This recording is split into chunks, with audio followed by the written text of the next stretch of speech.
I just thought I was crazy. I just thought that I didn't make the connection that alcoholism was my problem. I knew I was drinking very heavy. I knew I got drunk, and that was the price I paid. But I didn't have any understanding about this disease called alcoholism at the time. So I finally wound up, and I called my sister-in-law one day and my brother, and I said, I was looking for some help. And they said I could come out to their house and stay as long as I didn't take anything to drink. I went out there and I stayed there for about a week. They literally nursed me back to health in a way. And I remember hallucinating out there. I remember coming up from the front door of my brother's house with a knife in my hand, saying it's too bad I couldn't get the guy that was ringing the bell.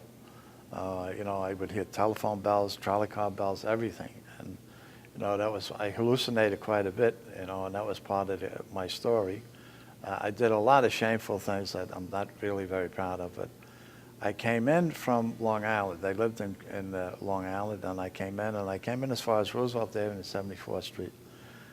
And I wanted to drink in the worst way, but I didn't want it. I was trying to, but I needed to have a drink. And there was a place called Cusick and Dowling's over at 74th Street and Roosevelt Avenue. And I had convinced this guy a long time ago that we were related.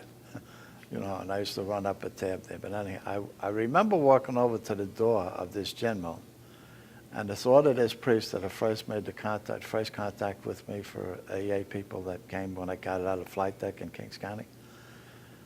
And I thought of him, and I called him up. His name is Father Parks. He was in Ascension Parish. And he talked to me for a couple minutes, and he says, well, go over to your father's house, and I'll have somebody meet you. And I went over to my father's house that night, and he says to me, I heard that crap before. You still can't stay here.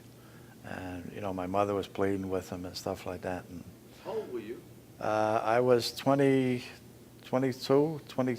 just about 22, I think at the time. 23. I was 23 when I came into the program. So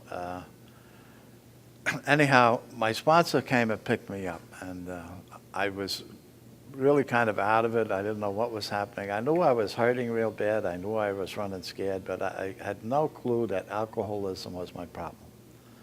And then my sponsor took my hand, shook hands with me. We went to a meeting. I don't remember what was said. I remember I couldn't hold the cup with both hands. I was full of neuritis. I couldn't walk.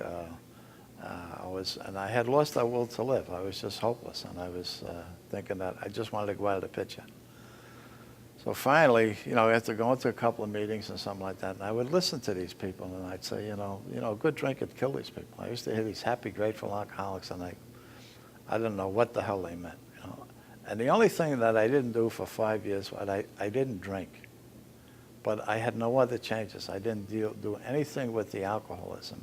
And I used to be very critical of other people, and I would help a lot of other people at different times. But I was saying to myself, I don't know, there's something wrong with me. I just didn't get kind of with it.